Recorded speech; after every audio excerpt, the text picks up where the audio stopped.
Hi everyone, welcome back to my new mini blog. কি দেবো? না এই ব্যাগ দেবো এখানে, ওই ব্যাগটা দিও না, ওর মধ্যে আমার টাকা টাকা রয়েছে।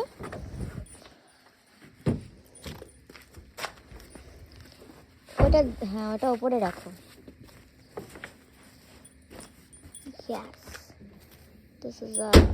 তো তোমরা তো সবাই দেখলে হঠাৎ করে আমরা লাগেজ নিয়ে কোথায় যাচ্ছি। হ্যাঁ, আমরা একটু ঘুরতে যাচ্ছি, হঠাৎই প্ল্যানিং জাস্ট। আর এই দেখো, এখন ভোর 4টে বাজে, আমরা একদম রেডি হয়ে গাড়িতে বসে পড়েছি, যাচ্ছি। আর বাইরে কিন্তু প্রচণ্ড ঠান্ডা। আর এই দেখতেই পাচ্ছ রাস্তাটা পুরো ফাঁকা, মানে এখন সকাল 4টে বাজে আর এত শীতের ভোরে রাস্তা তো ফাঁকা থাকবেই, এটা স্বাভাবিক। এই ব্লগটি হলো 25 ডিসেম্বর, তো হঠাৎই জাস্ট প্ল্যানিং, তো আমরা দুজন না কিছু ভেবেই বেরিয়ে পড়েছি। তো চলো কি কোথায় যাব আর কি করব সেটা তোমাদের সাথে শেয়ার করব। তোমরা ভিডিওগুলো দেখতে থেকো, আর কেমন লাগছে অবশ্যই জানিও। টাটা।